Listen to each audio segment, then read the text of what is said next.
Bienvenidos a su programa Desenlaces. Hoy tengo el placer de contar como invitado con un gran amigo, abogado egresado de la Universidad Bolivariana de Venezuela. Actualmente es presidente de la Fundación Gran Mariscal de Ayacucho y rector de la Universidad Bolivariana de Venezuela. Si quiere interactuar con él, hágalo a través de las redes sociales Desenlaces TV en Twitter, Desenlaces TV en Instagram, con la etiqueta César Trompis en Desenlaces. César, bienvenido. Muchas gracias, Rodolfo. Muchas gracias por estar aquí, hermano. Comencemos un poco con el aniversario de la universidad. 15 años. Una universidad nacida en revolución. Una universidad nacida en revolución para la revolución. La Universidad Bolivariana de Venezuela se funda en el año 2003 como comienzo de una batalla social en el marco de una revolución que estaba atendiendo a todo su pueblo en las diferentes esferas de la vida. El comandante Chávez la funda el 18 de julio del 2003 y significa para nuestro pueblo la capacidad de una universidad abierta y con una educación distinta que está al servicio del desarrollo nacional y al servicio fundamentalmente de todas las corrientes del pensamiento que desde un punto de vista de interacción socioeducativa, de integralidad, de formación ética, profesional, epistemológica, estética del estudiante, amplía el campo educativo y no lo restringe solamente a la formación disciplinaria y profesional. Ese es el concepto, digamos, en rasgos bien generales de la Universidad Bolivariana de Venezuela que le permiten un alto nivel de compromiso con el desarrollo nacional. Ahora, el contexto en que se da el nacimiento de esta universidad, hoy en día la educación en estos últimos 15 años, pudiéramos hablar un antes y un después. Sí, Ha cambiado totalmente. muchísimo en 15 años el sistema educativo venezolano. Sí, la universidad nace en concordancia con la Misión Sucre y forma parte o es su principal polo académico. La Misión Sucre hasta ahora ha egresado 500.000 profesionales a nivel nacional, saldando la deuda social en materia de pregrado a nivel nacional y 415.000 de ellos han sido con los programas de la Universidad Bolivariana de Venezuela, con el currículo de la Universidad Bolivariana de Venezuela. Uno ve ahí un alto nivel y un alto perfil de inversión en educación que ha sido una materia coherente de la revolución bolivariana. Y uno cuando tú asocias en el nivel global lo que esto significa, bueno, se pierde de vista el crecimiento cultural, en la capacidad de mejoramiento del mundo del trabajo para Venezuela. Incluso, ahorita que se habla de la movilidad de nuestros profesionales a través del continente, uno ve cómo la profesionalización en Venezuela de alguna manera está siendo absorbida por otros países que no invirtieron nada en educación en los últimos 15 años. Y ahí están nuestros profesionales respondiendo también a esos temas. El 15 aniversario de la Universidad Bolivariana de Venezuela significó un espacio para la reflexión política, la reflexión epistemológica, la reflexión académica y además recibimos el mensaje del presidente Nicolás Maduro Moros a través del ministro Huelroa, donde nos dijo que hiciéramos de las conclusiones del primer Congreso por el Socialismo Bolivariano, que fue la actividad central de nuestro aniversario, hiciéramos todo ahora un 15 año aniversario, un año completo, que nos permita implementar cada una de las conclusiones que están al servicio de la modificación curricular, que nos permita hacer el salto de la concepción rentista de la economía a la concepción productiva. Háblanos un poco de ese congreso, César, por favor. El primer Congreso por el Socialismo Bolivariano en la UB en el 15 aniversario sirvió como una plataforma para el encuentro de las ideas que han conducido a la universidad a través del primer foro de rectores de la universidad. Tuvieron todas las corrientes que han dirigido a nuestra universidad en sus 15 años, desarrollando ideas y desarrollando perfiles de gestión hacia el socialismo. De igual forma, los profesores que están dirigiendo las áreas estratégicas de profundización sobre los 15 motores productivos presentaron las primeras conclusiones y las primeras preguntas generadoras para la universidad, para la adecuación curricular de la investigación y de la construcción de proyectos socioproductivos dentro de la universidad. De igual forma, escuchamos a la dirigente Erika Farías, del Partido Socialista Unido de Venezuela y alcaldesa de Caracas, quien alineó o construyó una reflexión de la necesidad del país de la universidad. Es decir, ¿qué necesita el país de la universidad? ¿Qué necesita el proyecto socialista de la Universidad Bolivariana de Venezuela en la lucha ética y profesional por el desarrollo del nuevo Estado? Y el ministro Huelroa cerró ese evento con esta reflexión de extender ese 15 aniversario y además de ser siempre una vanguardia dentro de todas las convocatorias que a nivel universitario está haciendo el presidente Nicolás Maduro Moros.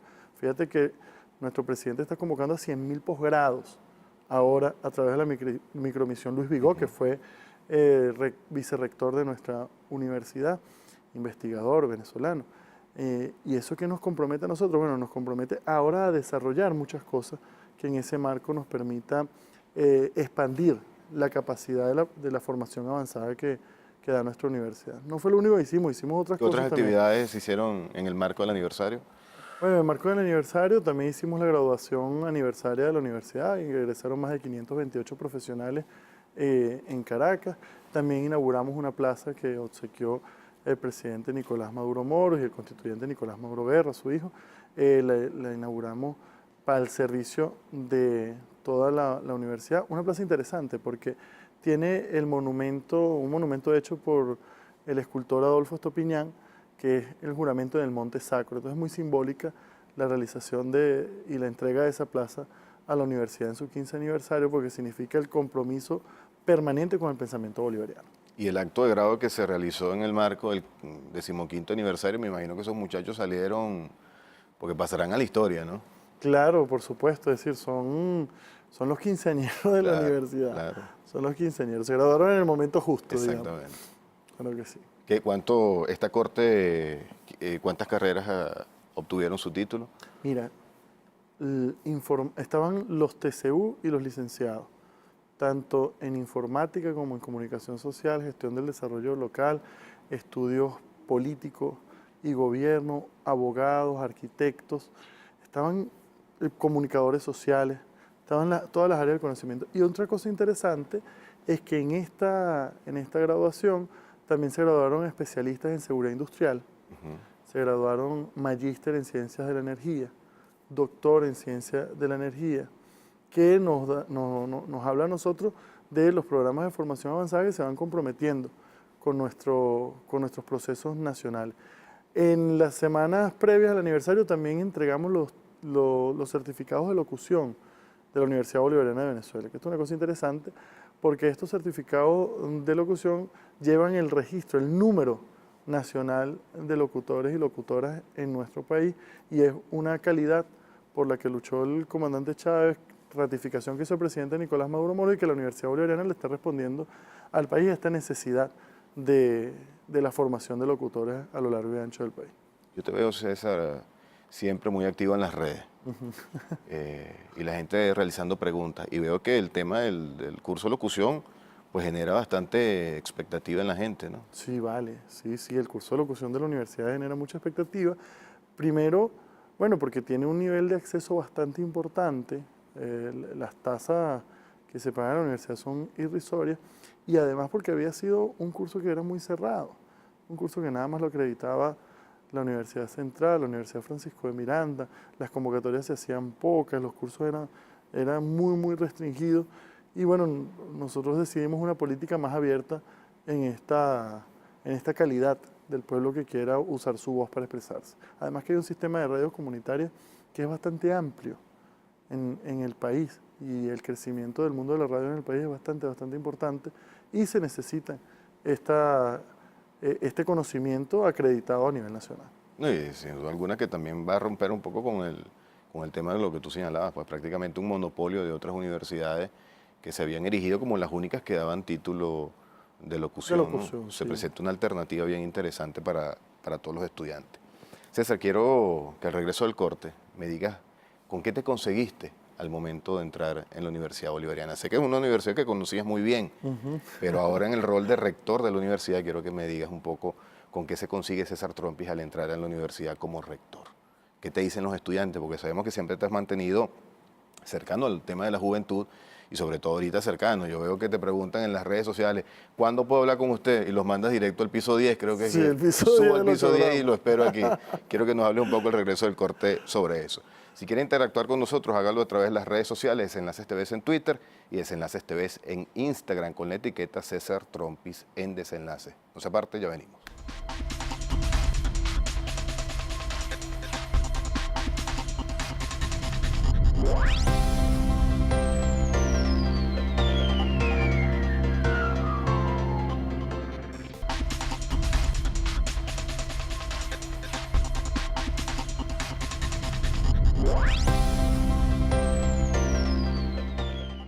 Seguimos con más de su programa Desenlaces, acompañado de César Trompi. César, habíamos dejado en el aire la pregunta, ¿con qué te conseguiste cuando entraste a la universidad? Sabíamos que no habías perdido nunca el vínculo con ella, pero ahora entras en la faceta de rector. ¿Qué te dice la gente? ¿Con qué te has conseguido?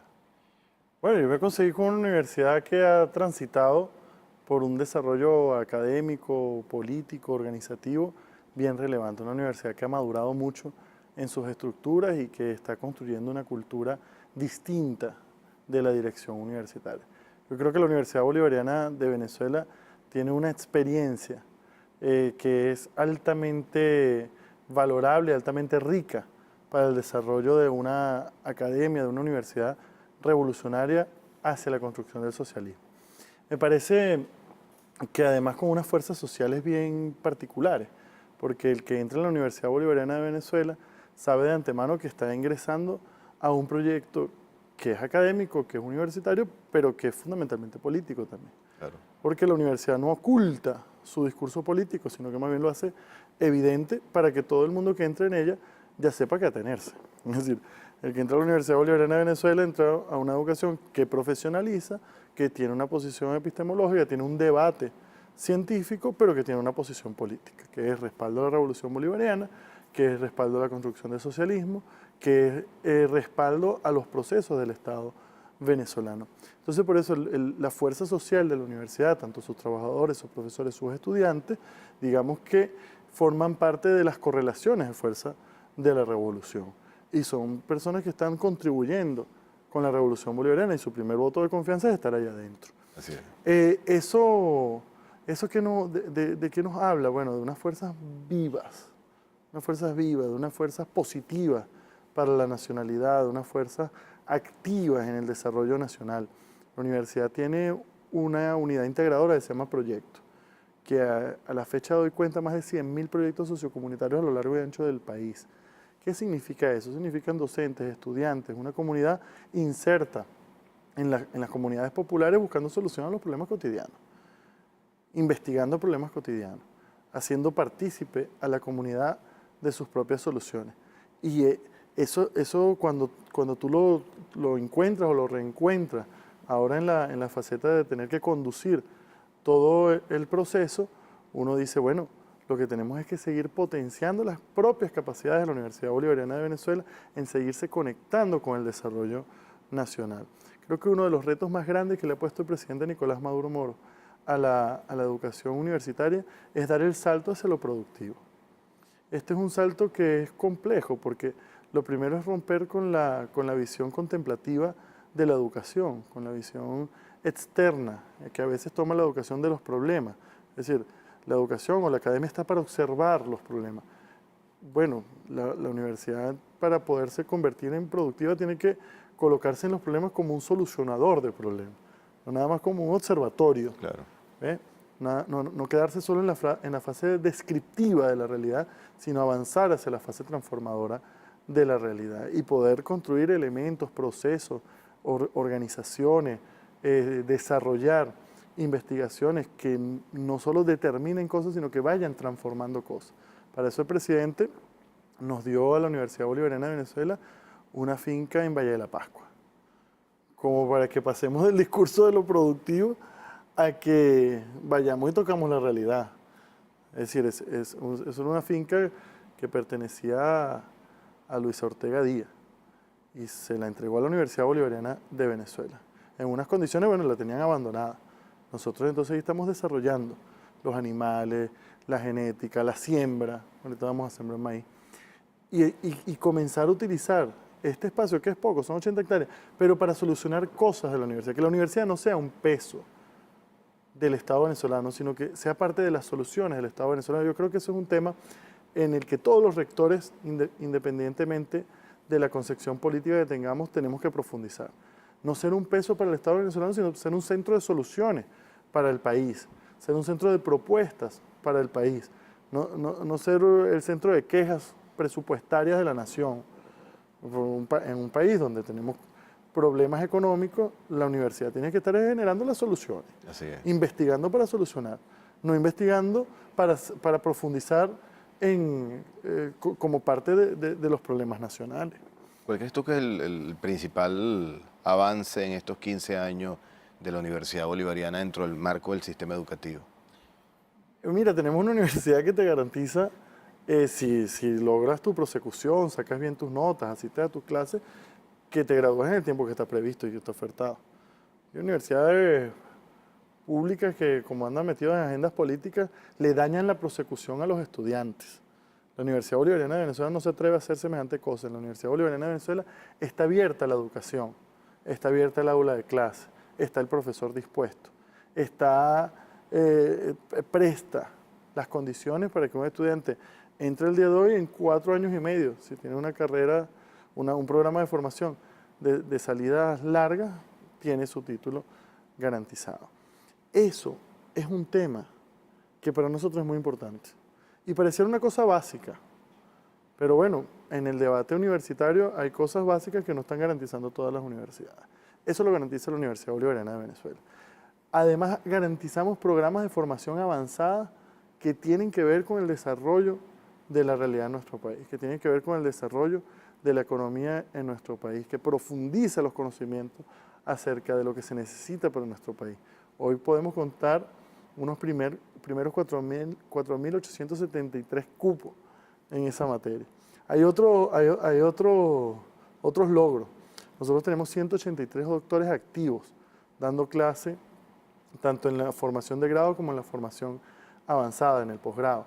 Tenemos más del 70% de nuestros profesores están haciendo su carrera de ascenso en escalafones, lo que significa que son unos profesores que están actualizándose permanentemente, que están investigando permanentemente, que no se conforman con quedarse solo en el nivel de ser contratado y dar clases simplemente, sino que tienen una preocupación por el desarrollo académico, personal e institucional. Es un tema importantísimo. La universidad cuenta hoy con 9 centros de estudio, 21 programas de formación de grado, 10 ejes geopolíticos regionales, 12 sedes contadas. La universidad cuenta, además de los 415.000 egresados de los que habíamos hablado anteriormente, también nosotros contamos con temas que son orgullo universitario, ¿no? 83 títulos deportivos, 6 de esos son internacionales, de esos títulos. Dentro de nuestros estudiantes tenemos 7 egresados que son Premios Nacional de Periodismo, tenemos más de 5 profesores activos que son Premios Nacional de Periodismo. También nosotros como universidad tenemos un joven del primer semestre que fue medalla de plata en los Juegos de Cochabamba en taekwondo, una potencia en artes marciales, es la Universidad Bolivariana de Venezuela como institución. Bueno, tenemos una cantidad de cosas que son orgullos para nuestro país y orgullo para toda la comunidad universitaria. Tienen un aula de blockchain, te vi en las redes el otro día informando eso. Sí, el ministro Hugo Roa inauguró las operaciones del aula de blockchain y es un centro que queda en Caracas para la formación de la juventud y lo dirigen unos estudiantes propiamente de nuestra universidad. Ellos tomaron el aula para dar clases según el currículo que se tiene a nivel nacional de las aulas de blockchain y es un centro de convocatorias impresionante. Han tenido que hacer las conferencias por turno. La misma conferencia la han tenido que repetir a veces 3 y 4 veces en el turno porque no caben todos dentro del aula. Entonces, bueno, les dicen a los muchachos a qué hora les toca. A veces son 100, 120 estudiantes, 120 participantes de esas conferencias, de la gente que quiere enterarse de cómo opera la economía digital, que es un reto inalienable, es un reto impostergable para la sociedad venezolana. Vamos hacia la economía digital y tenemos que familiarizarnos diariamente con eso. Ahorita parece algo lejano, pero todos los días va a ser una cosa más cercana para nuestro pueblo. Así es. Te voy a hacer una nueva pausa y al regreso quiero que hablemos un poco acerca de la Fundación Gran Mariscal de Ayacucho. Excelente. Cómo van los planes, que también te vemos respondiendo algunas dudas en tus redes sociales sobre becas para optar a alguna carrera en el extranjero, tanto pregrado como el posgrado. Quiero que nos des un panorama general allí sobre la fundación en este momento. Gracias. César Trompis en Desenlaces, la etiqueta que estamos utilizando el día de hoy a través de nuestras redes sociales, Desenlaces TV en Twitter y Desenlaces TV en Instagram. No se aparte, ya venimos.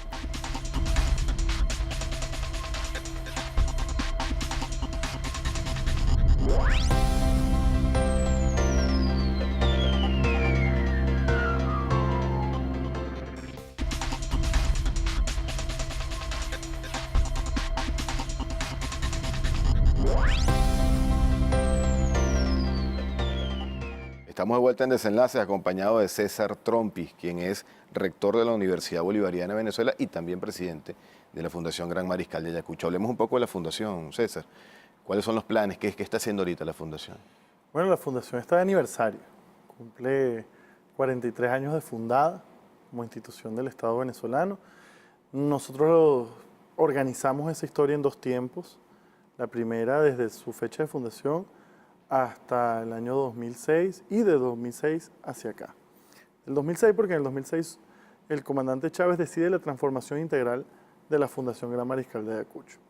Esa fundación cobró créditos a la juventud durante todos los años 90 porque se metió en la jugada privatizadora del Fondo Monetario Internacional y le cobraba créditos educativos a los jóvenes.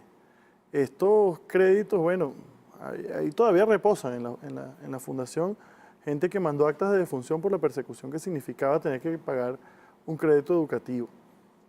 Es horrible la condición de haber tenido que pagar por la educación. Entonces el comandante Chávez dijo, bueno, la educación en el artículo 102 de la Constitución es gratuita, quedan condonadas todas las deudas.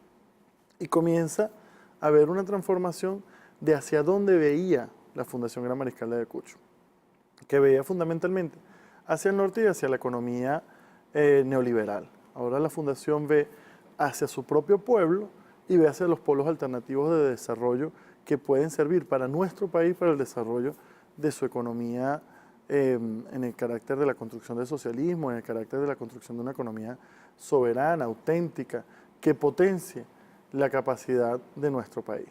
En ese sentido, nuestra fundación ha cambiado su estructura de atención al pueblo. Fíjate, desde el año de la fundación hasta el año 2006 se entregaron 17.000 becas y créditos. De ahí en adelante. De su fundación al 2006. A 2006, sí. De ahí en adelante, desde que el comandante Chávez dijo transformemos la institución, se ha significado más de 300.000 becas a la juventud. Si tú graficas eso significa el 94% del rendimiento en revolución. Es decir, en un lapso de tiempo mucho menor. Ese es lo que hace la revolución con las instituciones del Estado venezolano. Las convierte en instituciones que antes era para una poca parte de la población, a abrirla hacia toda la población. Y en esa política de apertura hacia toda la población, hoy 300.000 profesionales pueden decir yo fui acompañado por Fundayacucho durante mi desarrollo profesional en el país. Y también otros a través de convenios en el extranjero. Pero no solo venezolanos que se han formado hacia afuera, sino también en lo que es la solidaridad, que es la ternura de los pueblos. La Fundación Gran Mariscal de Ayacucho ha sido el puente para el ingreso de becarios a nivel nacional. Y hoy podemos contar más de 5.000 jóvenes que han participado en los programas de cooperación educativa de África, de Medio Oriente, de toda América Latina y el Caribe, que han venido a estudiar aquí, a compartir nuestra educación y a llevar la experiencia educativa de Venezuela hacia sus países de retorno.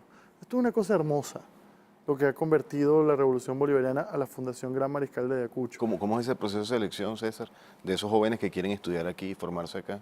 Nosotros a través de nuestras embajadas en el exterior y a través del equipo de selección de la Fundación Gran Mariscal de Ayacucho, hacemos en cooperación obviamente con la Cancillería y por impulso de nuestro presidente, se hace toda una convocatoria internacional.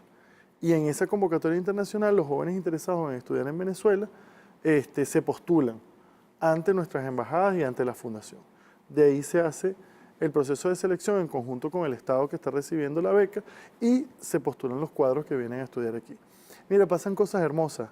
Por ejemplo, en Mali publicaron en el periódico que decía estudiar en Venezuela con la Revolución Bolivariana es la esperanza de la juventud maliense. Es decir, ese pueblo ve la esperanza de su estudio, la esperanza de su desarrollo en Venezuela. Oye, a veces nosotros como estamos aquí adentro no comprendemos la hermosura de lo que nosotros mismos hacemos. Estudiar medicina integral comunitaria en nuestro país es un anhelo, es un deseo también de los jóvenes palestinos. Hoy tenemos el Estado palestino nos repite a través de su embajadora permanentemente la necesidad de enviar todos los años a los jóvenes a estudiar aquí en Venezuela.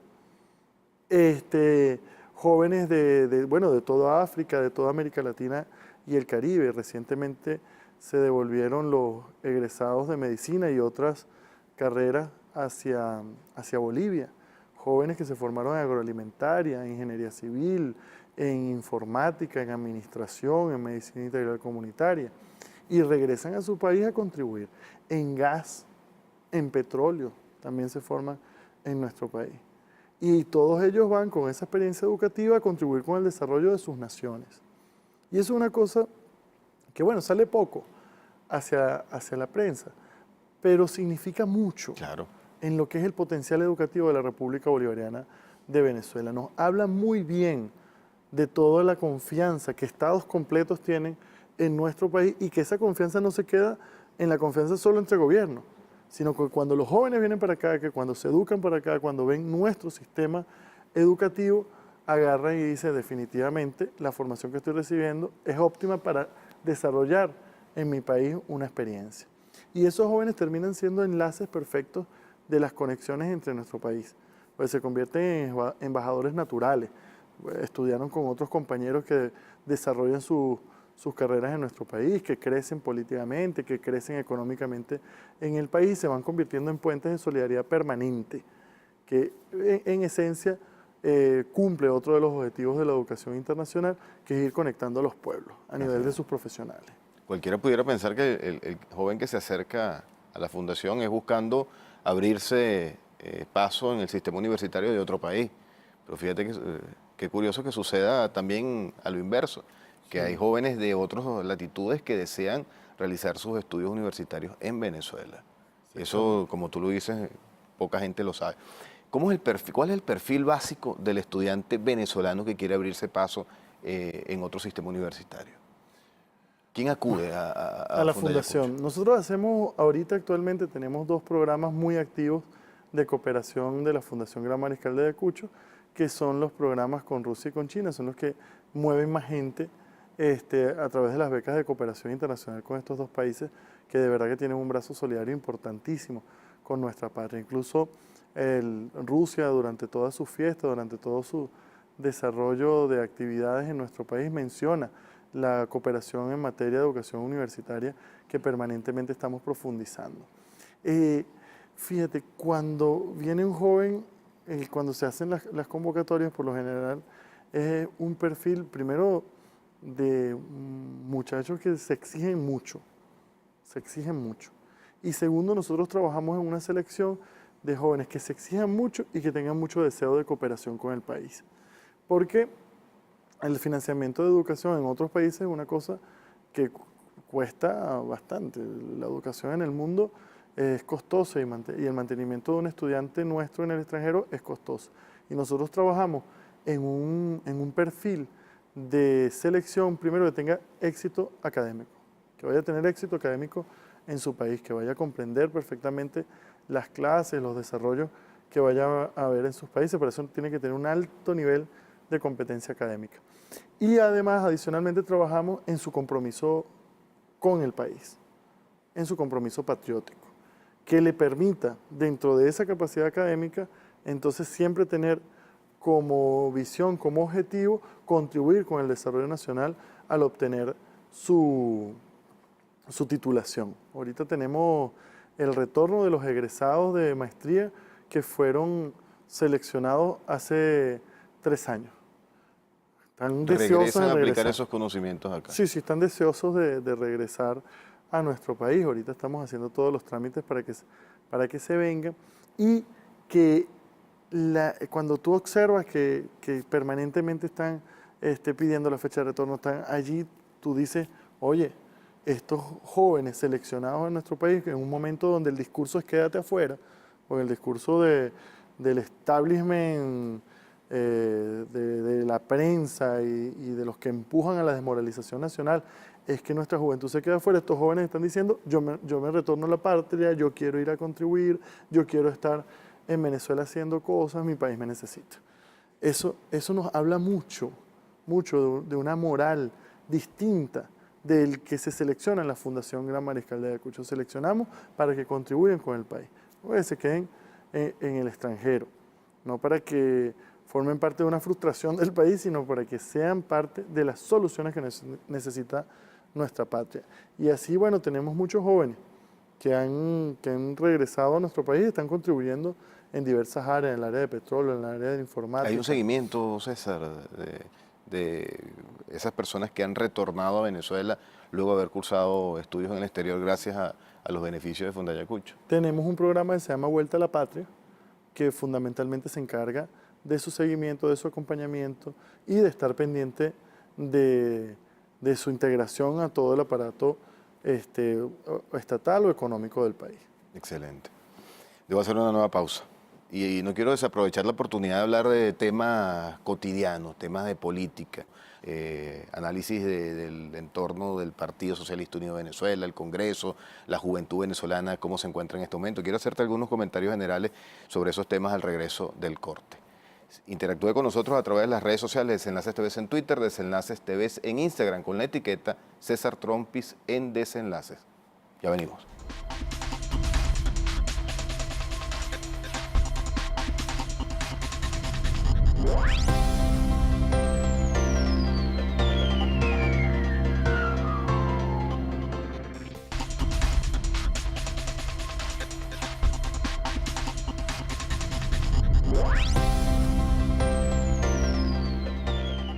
Hemos llegado a la parte final de su programa Desenlaces, pero todavía hay temas muy importantes que abordar con César Trompi.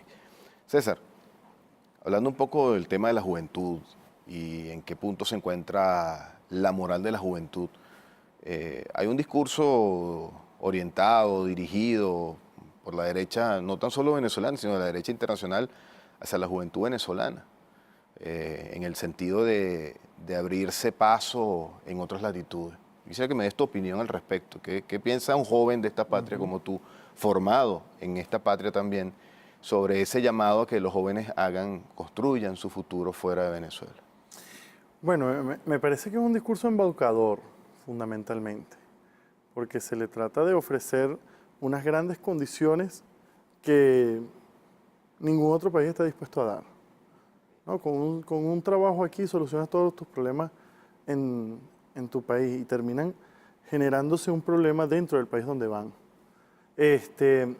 Y hacer 2 y 3 trabajos que hacen en esos países que no hacen aquí. Porque a Venezuela se le exige que con un solo empleo se cubran todas las necesidades. Pero el joven que emigra tiene que hacer 2, 3, 4 trabajos para poder garantizar unas condiciones medias que le permitan después tomarse el selfie en el sitio donde no vive para pasarla para acá. Y además que a eso le llamen desarrollo. Pero ni de broma uno ve el selfie del sitio donde realmente están viviendo. ¿Por qué? Bueno, porque no entra en ese discurso. Y otra cosa es que ese discurso desmoralizador lo que anda motivando es que muchos jóvenes agarren y se pongan a hacer colas para certificar los títulos que sacaron gratuitamente en nuestro país para que se los lleven a los países que no invirtieron en educación.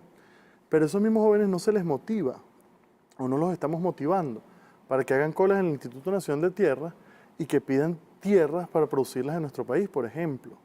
Que eso sería, si la cosa está muy, muy fuerte en las ciudades, bueno, vamos para los campos que están deshabitados. Vamos a trabajar duro en nuestros campos, vamos a trabajar duro en nuestras tierras, vamos a estar dispuestos a tener 2, 3, 4, 5 trabajos a nivel nacional para poder generar las riquezas que necesita nuestra patria. Que es un discurso de moralización.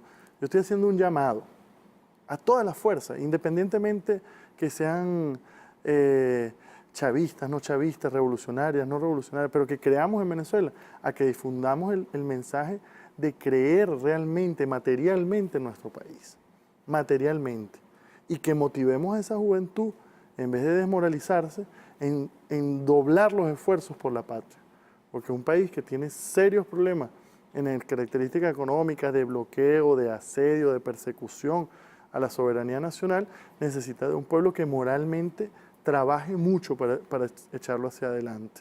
Que no caigamos en las campañas de desmoralización, sino que veamos alternativas de desarrollo dentro de la patria. Y las estadísticas son claras, 3% de la población vive en las zonas rurales donde se puede producir, 3%. Y a ese 3% le exigimos que nos nutra a todos los demás. Sí, que nos alimente a todos. Que nos alimente a todos, que nos sostenga, que nos mantenga, pues. Claro. ¿Y cuánto por ciento vivirá en el desarrollo minero? ¿Cuánto por ciento vive en el propio desarrollo petrolero? No, todos queremos vivir de lo que pasa en los puertos. Y así la vida es un jamón, así la vida es muy cómoda. No, tenemos que ver al campo venezolano como alternativa, tenemos que ver las otras ocupaciones nacionales que no sean administración, derecho, que no sé, ese tipo de ocupaciones que se acuestan sobre la economía rentista, tenemos que dejarlas un poquito de lado y comenzar a ver otras cosas. Gestión agrícola, veterinaria, desarrollo petrolero, desarrollo minero, pesca, acuicultura. Tenemos que prepararnos para esas cosas. Y yo sueño con ver grandes colas en el INTI de jóvenes diciendo yo quiero tierras para producir. O grandes colas en el Banco Bicentenario diciendo yo quiero que me den un crédito para producir. Ahí están las carteras que dijo el presidente Nicolás Maduro Moro, para los jóvenes, para las mujeres, para las fuerzas sociales, para que las pidamos. A toda la banca, tanto la pública como privada. Y el presidente no ha dejado de convocar. Ahora, si estamos a esa convocatoria es más allá del chavismo, es a todo el pueblo, a que moralmente nos montemos en una coraza y decidamos poner todas nuestras fuerzas para la generación de riquezas nacionales. Así es, muy bien, César. Ahora, frente a este llamado de la derecha internacional buscando que nuestros jóvenes se vayan del país que los formó, que los educó, que los alimentó y que sigue formando, alimentando y dándole empleo a sus familiares y a su entorno, el presidente de la República lanza la Gran Misión Chamba Juvenil como una respuesta directa a ese llamado. ¿Qué valoración haces tú al respecto? La Gran Misión Chamba Juvenil es la puerta de entrada hacia el trabajo productivo. Es la puerta de entrada hacia la combinación de la educación y el trabajo para el desarrollo nacional. Es una gran puerta de entrada, una convocatoria que está haciendo el presidente Nicolás Maduro Moro, que además, bueno, ha reunido jóvenes de diversas capacidades de estudio, de diversas capacidades profesionales, de diversos intereses laborales, y los está organizando. La ley de chamba juvenil busca, que ahorita se está discutiendo, la integración de esta juventud a un proceso que le permita estudiar y trabajar por la patria, que además el Estado tenga la obligación de abrir las fuerzas, tanto públicas como privadas, para que estos jóvenes ingresen. Y que de esa gran puerta, que es la gran misión, entonces pasen también a lograr su estabilidad, a lograr su capacidad de una posición en la producción de riquezas nacionales, de que puedan tener emprendimientos propios. El presidente Nicolás Maduro aprobó un banco de criptoactivos solo para la juventud, más de 20.000 petros nada más para ese banco. Eso es bastante que decir. Y entonces uno lo que ve son grandes esfuerzos de convocatoria, grandes esfuerzos de moralización, grandes esfuerzos donde el joven forma parte del proceso de desarrollo nacional. No es ajeno ni es víctima del proceso político, del proceso social revolucionario, sino que es actor permanente de este proceso. Así es. César, esta mañana, antes de iniciar el programa, conversábamos un poco, un grupo de amigos, sobre los esfuerzos enormes, y algunas veces no exagero si digo titánicos, que hace el presidente Nicolás Maduro en favor del pueblo venezolano. Esfuerzos supremos para que el tema de la crisis que azota a Venezuela, producto de un embargo, de un bloqueo internacional, hoy en día no llegue al venezolano de manera tan directa. Pero algunas veces esas políticas que el presidente Nicolás Maduro ha orientado en favor de todos nosotros, algunas veces hacen que el venezolano como que pierda contacto con la realidad. No sé si a ti te pasa o qué opinión tienes al respecto, que sientes que a veces el venezolano aún no ha entendido la difícil situación económica producto de un bloqueo del imperio norteamericano y de algunos otros estados que, aun cuando sufren del desprecio norteamericano, están allí bloqueando a Venezuela. Es decir, el presidente hace esfuerzos porque la crisis no nos llegue a todos, pero el venezolano como que ha perdido contacto con la realidad porque el presidente le aumenta el sueldo, porque le llega la caja del CLAP a su casa, porque tiene empleo, porque tiene un sistema de salud gratuito, y todo eso hace como que el venezolano no haya entendido realmente que Venezuela está bloqueada financieramente por el gobierno norteamericano y que estamos sufriendo pues algo que ya trasciende al gobierno nacional, que es algo mucho más grande. Sí, fíjate, hay un empeño que, digamos, es permanente, casi que es cultural venezolano, de que el gobierno tenga la culpa de todas las cosas que pasan. Además, la revolución ha sido un gobierno permanentemente responsable con su pueblo, muy responsable con su pueblo, porque la revolución nunca ha abandonado a ni una sola persona en nuestro país, ni una sola persona. Todas las personas de la República Bolivariana de Venezuela tienen ahí al Estado, protegiéndolo, llamándole la atención, acompañándolo. ¿Y todos nos hemos beneficiado de alguna política de la revolución? Mira, Directa o indirectamente, todos los venezolanos. desde el más rico que aparece en Forbes hasta el que nada más aparece en el CDI, que va para el CDI, que va para la escuela, abierta, no privatizada, como es la tendencia en América Latina de andar privatizando las cosas. Esa realidad, entonces a veces como que cierra la capacidad crítica sobre el entorno en el que vive la patria. Porque bueno, tenemos reducidas las capacidades económicas nacionales. No es que está reducida mi capacidad económica o la capacidad económica de usted que está ahí en su casa escuchando. Es que está reducida la capacidad económica nacional. Y eso obliga a que hay que pensar la cosa distinta. Tenemos dinero represados en bancos internacionales que no dejan que Venezuela los mueva. Y el venezolano a veces no entiende esas cosas, César. No sé si es que habrá que hacer un empeño aún más grande en informarlo. Bueno, el presidente Maduro lo ha dicho, es decir, a veces no informamos a tiempo ciertas cosas y eso es un impedimento que tenemos en poder contactar realmente esa realidad global del bloqueo. Y esa realidad de persecución financiera contra la República Bolivariana de Venezuela. Ahora bien, sí es importante siempre insistir y que ese contexto es un contexto diabólico que no es que está persiguiendo a Maduro, que lo está persiguiendo a usted. Usted que está ahí escuchando, usted que es clase trabajadora. Todo el bloqueo que le hacen a la economía nacional es un bloqueo contra cada persona en nuestro país. Porque es claro, la mayoría de la economía nacional es dirigida por el Estado venezolano, por lo que produce la renta petrolera aún. Y en esa productividad de la renta petrolera, lo que se bloquea de los capitales del Estado venezolano es un bloqueo que le están haciendo a cada habitante de nuestro país. Y de eso hay que tener una profunda conciencia diaria. Porque si no tenemos conciencia diaria, entonces terminamos confundiendo al enemigo. El enemigo del pueblo venezolano hoy es un imperialismo que anda bloqueando todos los días funcionarios.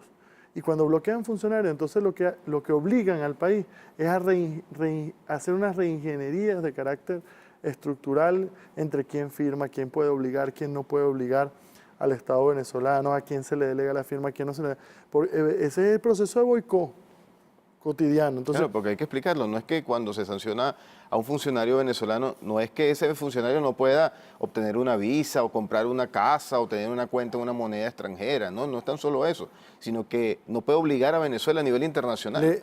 Y ahí es parte del bloqueo. Bloquean a la persona y entonces a través de esa persona bloquean todas las instituciones que esa persona representa. Entonces, claro, tú bloqueas al tesorero de la nación, por ejemplo. Entonces el tesorero de la nación no puede mover una sola cuenta en dólares, no puede mover una cuenta en euros, no puede hacer nada en el sistema financiero internacional porque genera una alerta. Entonces tienes que venir, cambiarlo, hacer una vuelta por acá, otra vuelta por allá, mover la ley, yo no sé qué, todo esto, para que después entonces te vengan y te bloqueen al otro que también nombraste. Ese es el juego. Ese es el juego del bloqueo, un juego político perverso, malévolo, diseñado por los manuales de guerra norteamericanos y de los que nosotros tenemos que estar profundamente conscientes para poder conectar con lo que le está pasando a todos, porque eso no es que le pasa a Maduro, eso nos pasa a todos, eso le pasa a todo el país. Así es. Ahora, César, para ir terminando, ¿no crees tú, también lo hemos conversado anteriormente, que estas políticas que ha orientado el presidente Nicolás Maduro en favor de todo el pueblo, que otros presidentes no hubieran tenido la valentía y el coraje de hacerlo, pero gracias a Dios tenemos un presidente que es como usted que me está viendo en su casa o en su lugar de trabajo en este momento, es una persona noble de corazón, es una persona trabajadora, es una persona consciente de la situación que estamos pasando y siempre generará políticas en favor de todos nosotros. Pero a veces el venezolano en estos años, César, se ha ido acostumbrando a grandes situaciones Aquí ya es normal que un niño tenga una canaimita, es normal que hayan más de 2 millones de viviendas, es normal que cualquiera hoy en día pueda acceder a un sistema educativo, es normal que usted vaya y tenga un sistema de salud gratuito. O sea, todas esas cuestiones que son extraordinarias en otros países y que en Venezuela lo fueron en su momento, hoy en día son situaciones normales, comunes y corrientes. Es decir, ya no hay hitos, ya aquí la revolución, parafraseando a Ernesto Guevara, ha hecho que todas las cuestiones que eran extraordinarias se conviertan en ordinarias. Eso también nos dificulta a veces el entendimiento de la situación. Sí, pero creo que es bueno una frase del presidente Nicolás Maduro para todas esas cosas que nosotros tenemos como país. El que no cuida lo que tiene, a pedir se queda. Ahí están los brasileros, cerrando universidades, cerrando carreras, cerrando... ¿Por qué? Porque como no cuidaron lo que tenían en su momento y se les derrotó su proceso nacionalista a través del Partido de los Trabajadores, ahí está toda la derecha impidiendo el desarrollo de ese país. Ahí está Argentina muriéndose de frío en el invierno porque les privatizaron el gas y la electricidad.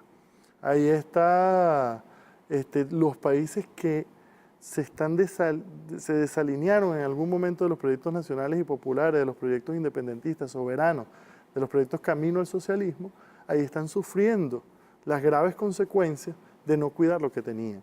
Cuidemos lo que tenemos, si no nos vamos a quedar pidiendo, porque cuando venga privatización de educación, la gente de pronto ahorita diga, no, eso es un sueño muy largo, porque eso no ha pasado nunca en Venezuela. Bueno, eso no es tan así. En el año 97 en el año 96 tenían todo preparado para cerrar las escuelas técnicas y privatizar la UCB. Proyecto de ley en el Congreso de la República. Ahí preparadito, pues, cocinado. Y así, la privatización de CanTV, de Sidor, de todas las telecomunicaciones en nuestro país. No por privado es bueno, eso no es así. Claro. Lo privado es que no tiene acceso, usted no tiene acceso a eso, a menos que pague las grandes sumas que le dé la gana al dueño de eso. Entonces, ese es el equilibrio y esa es la lucha que nosotros tenemos que tener contra el capitalismo y contra el neoliberalismo que acaba con la vida de los ciudadanos y ciudadanas. César, yo quiero despedir el programa con un mensaje tuyo orientado a la juventud. Ese joven que hoy en día de repente está saliendo por esta época del año de graduarse de bachiller y tiene incertidumbre sobre qué va a hacer con su futuro en esta patria. Dirígete a ese joven para despedir el programa.